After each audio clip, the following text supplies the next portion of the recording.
earth is nothing but obstacles, actually, from the point of view of heaven. It's just a clump of obstacles. But from the point of view of joining heaven and earth, it's a clump of obstacles that actually can be manifested as opportunities for joining heaven and earth.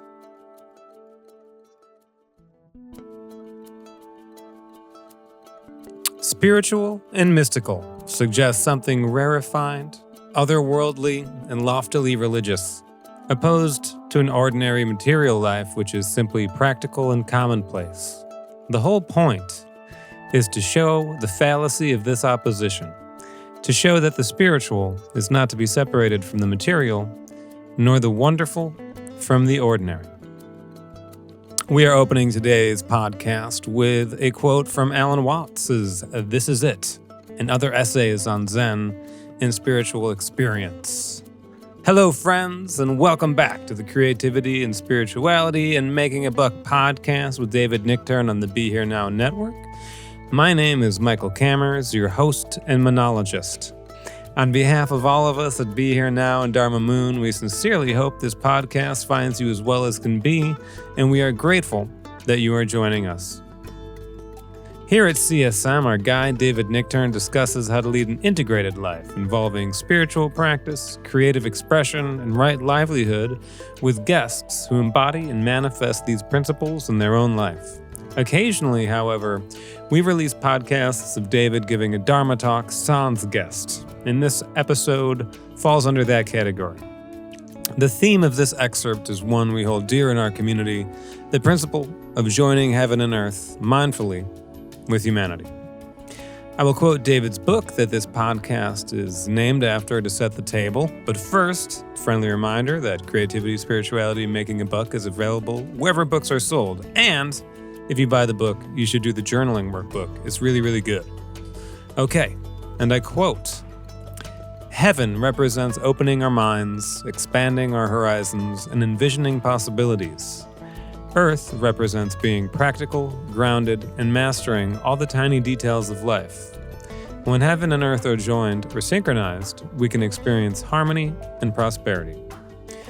This talk is an excerpt from the business module of our Dharma Moon 100-hour Mindfulness Meditation Teacher Training program. And coincidentally, registration is currently open for our Spring 2023 100-hour Mindfulness Meditation Teacher Training. Are you interested in deepening your practice and understanding of meditation, all while expanding your ability to communicate and be present in interactions with individuals and groups? Then you may want to check out our program. And if you'd like to find out more, we have a free online info session open to the public coming up on August 22nd, 2023 on the Zoom platform at 6 p.m. Eastern. If you are unavailable during that window, you can sign up and watch the video after. And we are very fortunate to have the esteemed Buddhist scholar Robert A.F. Thurman joining David Nichtern and members of our teaching staff. As part of the info session, David and Robert will be discussing meditation and the role of the teacher. We will also be laying out the curriculum and answering questions. Questions about programming can also be emailed to programs@dharmamoon.com, so we encourage you to head over to dharmamoon.com to sign up and check the program out. Also, okay, I get it. Maybe you want to deepen your understanding and practice, but don't want to teach or have the budget for 100-hour training, then just sign up for level 1 of the training. Mindfulness and the Path of Meditation. David lovingly refers to it as the Tour of Buddha Land. You and the group will receive instruction in mindfulness, awareness, loving-kindness, and analytical meditation in a well-managed container with great teachers and a great community. Okay, that's probably enough of the hard sell there, so please join us. And once you are done checking out dharmamoon.com, please head over to BeHereNowNetwork.com where you can dive into their amazing offerings of many, many podcasts. A deep well of the world's wisdom traditions in the podcast format. Thank you, Be Here Now, for your work continuing Ram Dass's legacy and for spreading the Dharma. Okay, folks, that's about it for the intro. If you like these podcasts of David's Dharma Talks, you can also check out episode number 33 on the 3 marks of existence and the unnumbered episode that's entitled Settling into Practice for more of David giving talks. And now, on with the pod. Thank you. Good morning, everybody. Yeah, welcome. So we should share that great emoji that Britt sent earlier. So cool. So this is our last day and also the first day of the rest of our lives. So pivot point. And how did yesterday afternoon go? How were the modules yesterday? Any thoughts? Up, down, sideways? Good? Helpful? Yeah. So what we're doing is shifting into the granular aspect moving forward, that I'm going to try to frame out from the perspective of a big picture, how to go forward. And then Seth Friedman, who's our marketing director, is going to fill in some of the middle and earth elements of what we're talking about.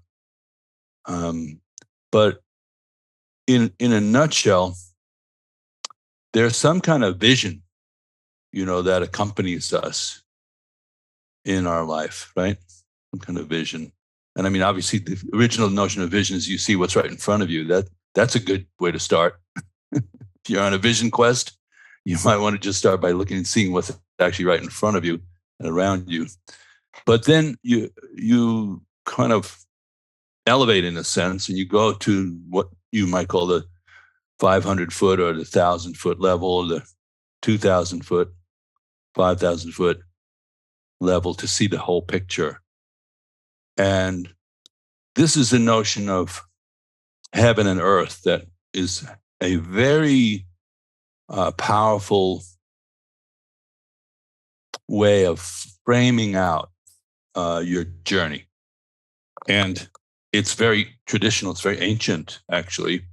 So the idea of heaven and earth has actually accompanied humans.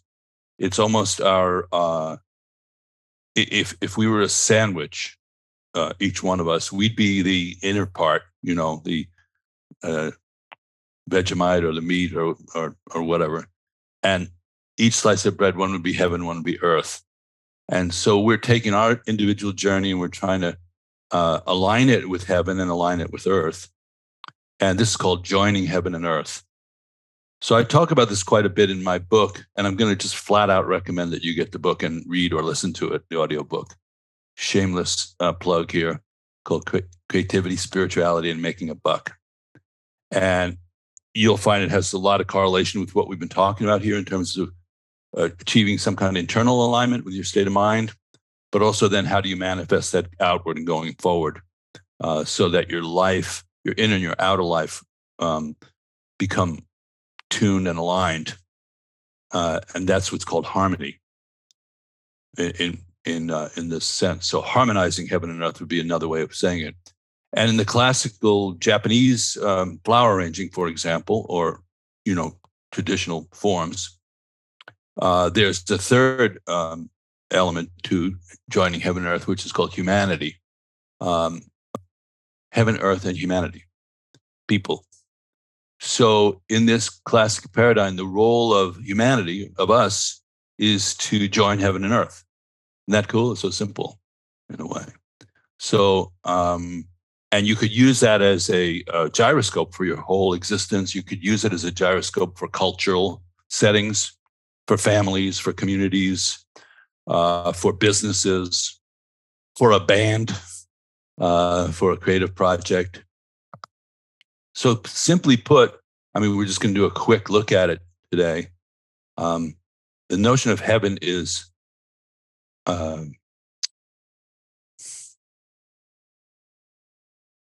unobstructed. So a lot of times we think about obstructions first. Have you ever noticed that when you think about a project, you think, oh no, I don't have enough money, or I don't have the right people, or I don't have this, I don't have that. But in the heaven perspective, there are no obstacles whatsoever. So you could say it's equatable to the realm of mind. And if you look at the nature of mind, it's completely unobstructed. It's formed into habits and patterns that we follow. but in its truest nature, it's unobstructed. Right? You could imagine anything right now, couldn't you? If I said just visualize the Golden Gate Bridge, you're there. There's no plane tickets. There's no schedules. It's sort of instantaneous connection with something in a very pure way. And in a similar way, you can at times tune into that principle, which is kind of unfabricated mind. That's how we're tuning into it with meditation. The part where your mind is open and clear and just present. And there's no need whatsoever for anything to manifest at that level. That's why there's no obstacles. It's pure imagination. So, for example, I know if I met with each one of you individually and we took a little trip to heaven together, I'd say, what is your heaven? Where would you like to be? What would you like to be doing? Gee, I'd like to have a family with 9 kids living in the, Blue Ridge Mountains and organic farming. Okay. I'd like to be running a company. I'd like to be doing a 3-year retreat in the next 10 years. I would like to have the poetry, which I secretly write and only show 2 or 3 of my best friends, published and broadly available to people. I'd like to develop a cure for leukemia. I'm a doctor. I'd like to help people. I'd like to support people's growth and evolution. I'd like to feel better physically. I'd like to be healthier. I'd like to be more patient. Anything. And we short sheet us. This is something we used to do at camp. When I went to camp, you would fold up the bottom sheet so that when the kid got into the bed, their legs couldn't go in. That's called short sheeting. We short sheet ourselves all the time. We cut ourselves short. But in heaven, there's no short sheets. In fact, there are no sheets. So there's a sense of expanse and vitality, and you could say limitless possibility. So when you think that, as I'm saying that, some part of you is going to go, wow, I'm free. And the other part's going to go, I don't know. I can't do it. I got this obstacle, that obstacle. You're going to just jump right to the thing. So we're going to try to, this morning, spend some time in the middle. And that's called being a human being, where you take that sense of vision and possibility, and now you bring it down to the earth. And the earth, heaven is unobstructed and kind of vast. And earth is completely meticulous and detail-oriented. The word granular, I find myself using it a lot these days. Earth is granular. There's, you have, you want to do a flower arrangement with roses and you prick your finger on the thorns. That's the earth talking to you. Oh, you weren't mindful enough. You didn't take the whole thing into account. You were too dreamy, too idealistic, too fantastic. You have a business and it's going great. Everything's great. And then your accountant comes in and you look at the bottom line together, and your accountant is earth and says, we got a problem. Tax season is coming up and we didn't shelter enough money from this. And you're about to get clobbered, your 9 kids in your Blue Ridge Mountain, they all need to be fed. And every parent knows earth. If you want a quick study on earth, you can either take on some human children or you could take some animal children in. Your dog, everybody knows a dog is earth, right? Cats are earth. So your vision is tempered by this sense of extreme fungibility, practicality, detail, obstacles. Earth is nothing but obstacles, actually, from the point of view of heaven. It's just a clump of obstacles. But from the point of view of joining heaven and earth, it's a clump of obstacles that actually can be manifested as opportunities for joining heaven and earth. So if you look at organizations, this is a really powerful way to look at, putting something together. Most organizations have too much heaven or too much earth. And the sign of it is, or you can look at your life, by the way, since we're just a group of folks here processing and trying to develop our own lives. You look at your life and you say, yeah, I had this great vision, for something. And now here it is 20 years later, and I'm like, working in an office, as an executive assistant, but I really wanted to be a playwright,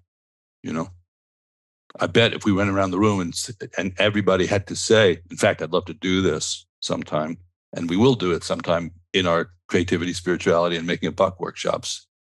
Go around and say, okay, let's each person quickly say their heaven and their earth.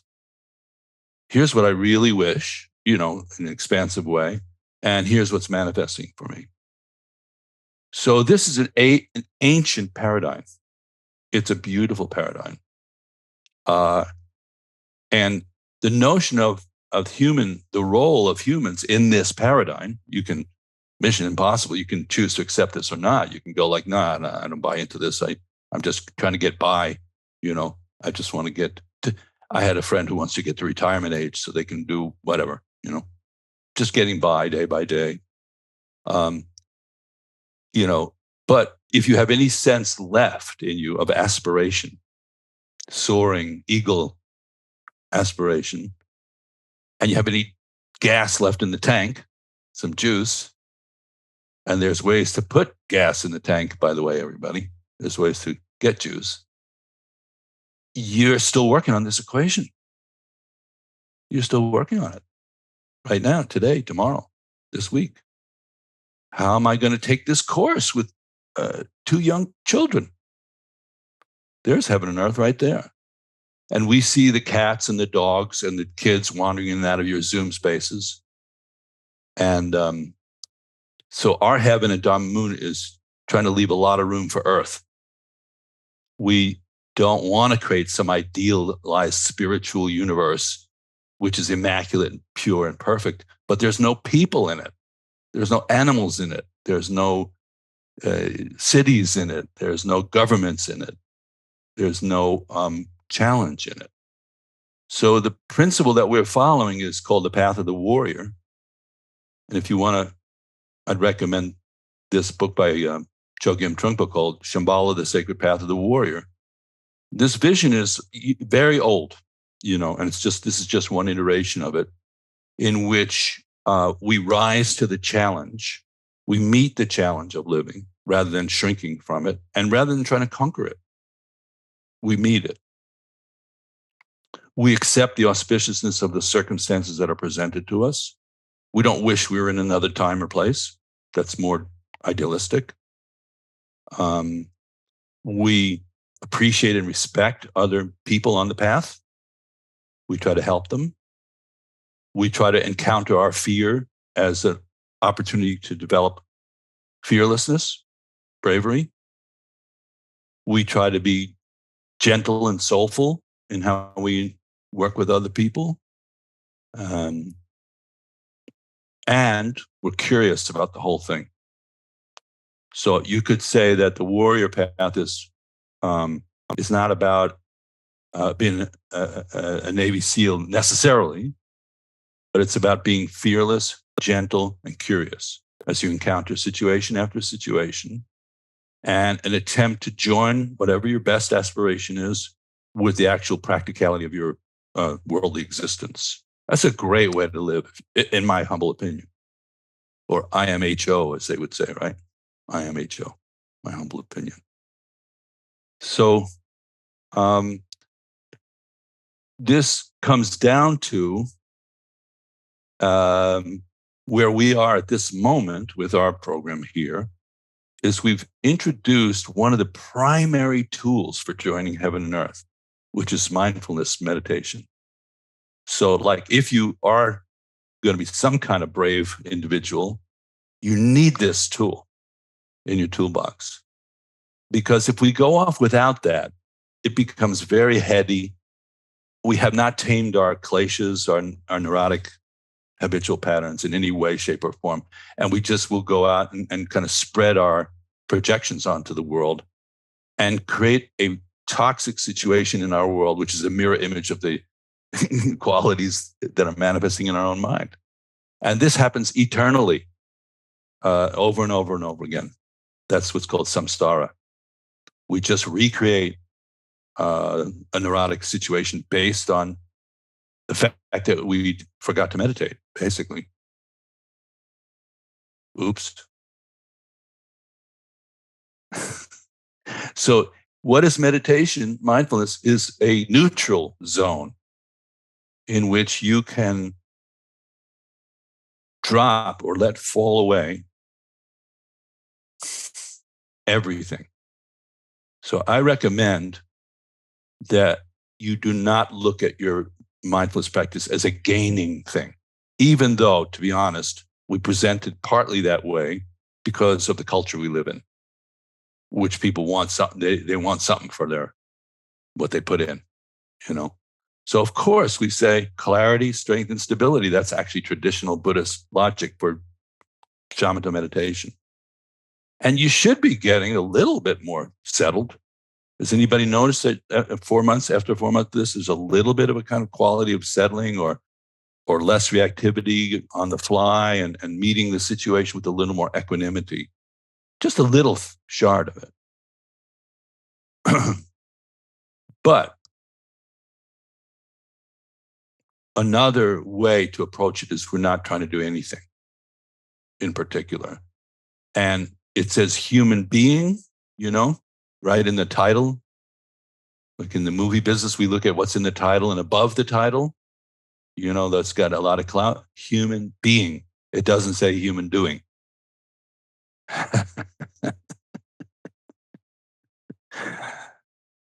So if you're going to be a human being, some of the time you just have to be. And if you be properly, it will clarify the doing. If you do without being, you probably are likely to recreate familiar patterns. If you be for some part of the time, the mind can settle into its own natural wisdom and awareness.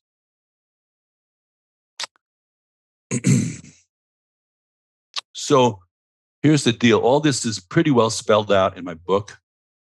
I want to share this thought with some of you because now most of the time I get to be the oldest person in the room, which is kind of a cool perspective, So I get to share whatever experiences I had personally that were seminal and profound, or at least relevant. And I don't want to lay them on anybody. And I'm a big student, as you know, of the current zeitgeist. I'm surrounded by people who are in a slightly altered zeitgeist from the one I came up in. Although there are similarities, there's an interest in freedom of expression, personal identification, being liberated from kind of, the norm and so forth. But certain familiar things keep happening.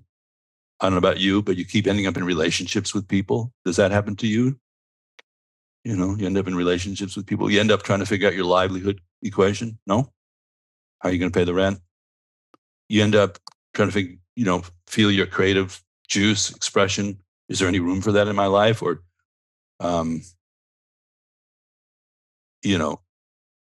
I went to a gig last night in this place called Stephen Talkhouse, and this really soulful woman, singer named Nancy Atkins. And she was just saying, look, you just got to understand something. I got 3 kids.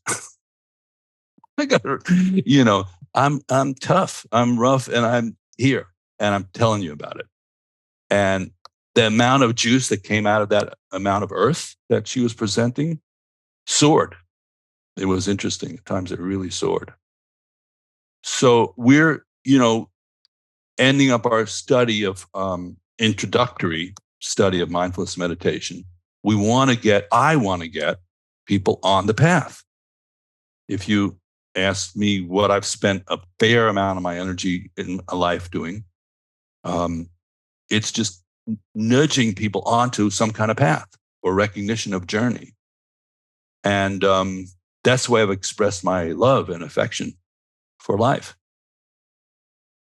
Because people are like plants. And if you water them and prune them, they grow in a good way.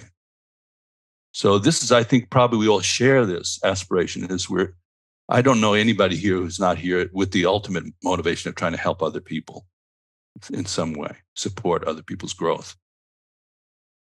And this tool is like, as far as I'm concerned, if you're going to teach somebody to garden, the first tool you give them is a spade so they can turn over the earth, right?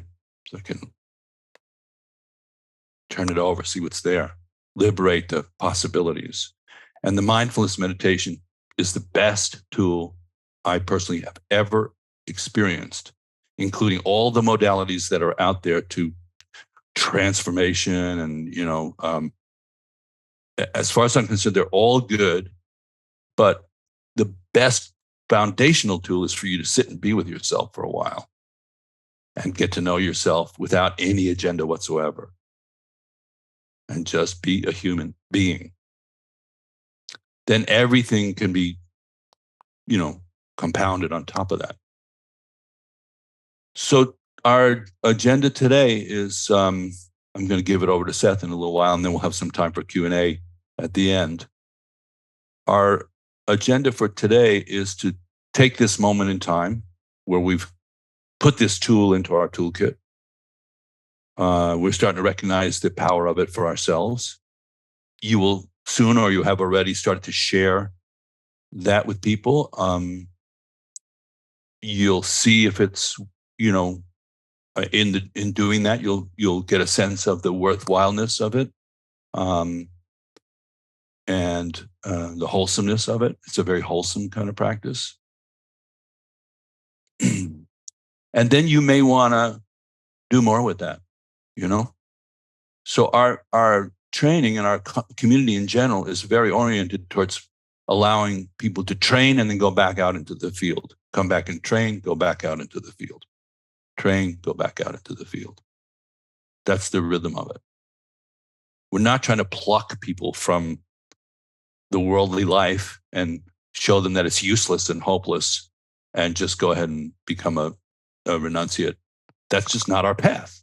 That is some people's path, and it's fine. You could argue to some extent it was Buddha's path, which is a little bit of a conundrum for some people. He walked out the door on his wife and kid. My son Ethan says, by some standards, he was a deadbeat dad. He should have been paying alimony.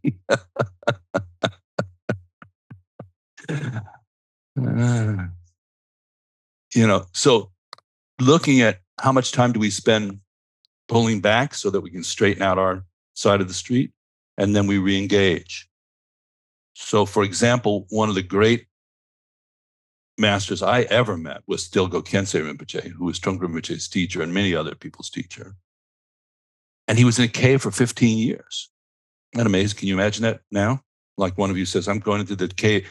First of all, do any of you know where there are caves? You'd have to find a cave first. You have to find somebody to bring you some kind of rice or barley or something. That would probably be pretty easy. And then you would just do intensive meditation practice for 15 years. But guess what? At the end of it, he came out and he was one of the most influential teachers. I'm thinking in the universe, because everybody respects this person. It's and I think if you looked at a picture of him, you would just say, what is that guy having? What did he have for breakfast? Because that's what I want to eat for breakfast, So, but he came out of the cave, and then from the accounts I heard, he just was, Tibet was kind of kaput at that point. He went to Bhutan and just was sitting under a tree teaching anybody who would come along.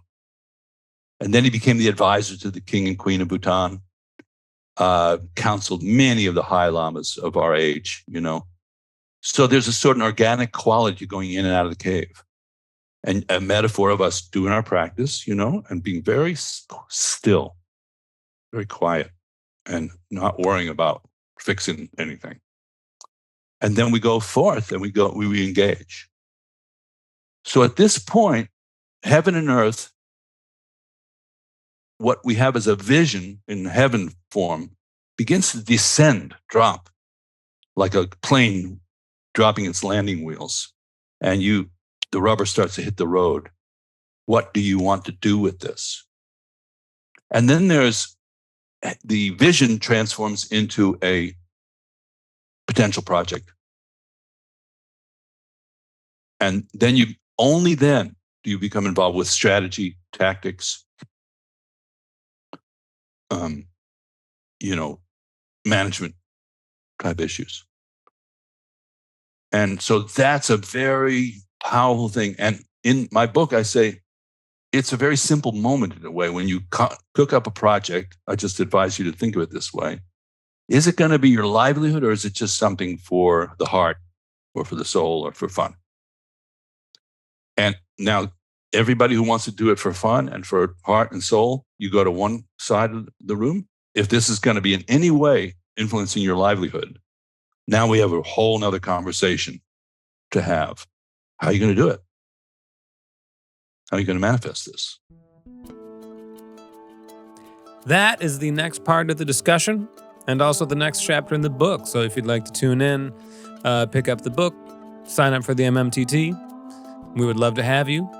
Also at the end here, I would like to acknowledge that this podcast has the most shameless plugs of any podcast we've ever done. We appreciate you hanging in, and also it's a free podcast, and there's lots of great information and discussions here, and we hope that they enrich your life and benefit you and all of those that you come into contact with, and that you enjoy this podcast as much as we enjoy making it. So thank you very much for listening. We'd also like to thank Corey and everyone at Be Here Now for all their hard work helping us get this podcast out. We are grateful to be a part of the Be Here Now network.